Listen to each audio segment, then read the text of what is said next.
There is a question जिसमें given है कि two cars P and Q are moving on a road in same direction. तो हमने consider कर लिया this is car P, this is car Q, both are moving in same direction and acceleration of car P is directly proportional to time और varying linearly with time and acceleration of car Q is constant.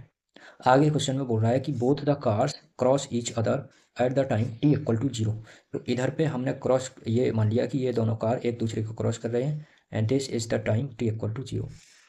आगे question में पूछ रहा है कि ऐसा maximum कितनी बार हो सकता है कि ये कार एक दूसरे को फर्दर और क्रॉस करें। देखिए, हमें एक चीज़ पता है कि जब भी ये कार पी जो कि इस डायरेक्शन में आगे जा रही है और इसी डायरेक्शन में क्यू भी आगे जा रही है, जब भी ये कार पी और क्यू एक दूसरे को क्रॉस करेंगे उस टाइम पर कि दोनों के लिए जो पोजीशन होगी वो सेम होगी। इट मीन्स अगर ये पोजीशन हो जाएगी पी की और ये पोजीशन हो जाएगी क्यू की, तो during the time of crossing this position of car P should be equal to position of car Q.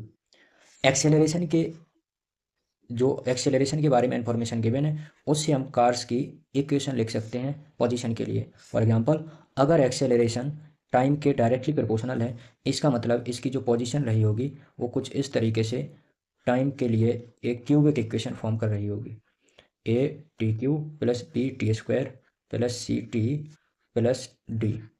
ऐसा इसलिए क्योंकि जो एक्सेलरेशन होता है that is the double derivative d two x, actual में लिखना चाहिए d two x upon d t square.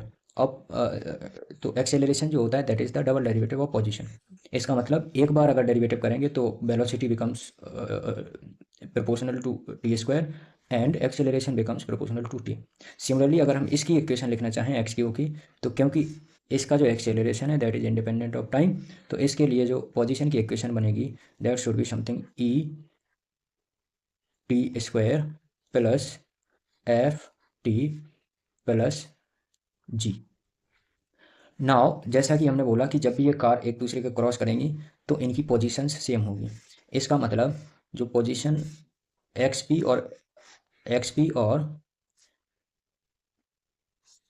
इसका मतलब x P should be equal to x Q, और जैसा हमने इक्वेशन लिखी है उसके according a t cube plus b t square plus c t plus d should be equal to e t square plus f t plus g.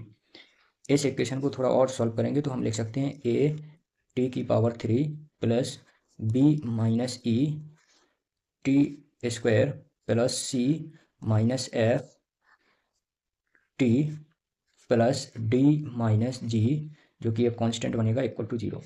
Now जैसे हम देख पा रहे हैं कि ये जो इक्वेशन आ रही है this is a cubic equation. इसका मतलब टाइम की टोटल 3 पॉसिबल वैल्यूज हो सकती हैं जो इस इक्वेशन को सेटिस्फाई करेंगी। क्योंकि क्यूबिक इक्वेशन है तो इसके maximum to maximum 3 real roots या 3 रियल सॉल्यूशंस हो सकते हैं। इसलिए इसमें जो आंसर बनेगा वो मैक्सिमम वैल्यूज टाइम की हमारे पास 3 होनी चाहिए। तो इधर पे जो आंसर लिखेंगे वो आंसर होना चाहिए 3।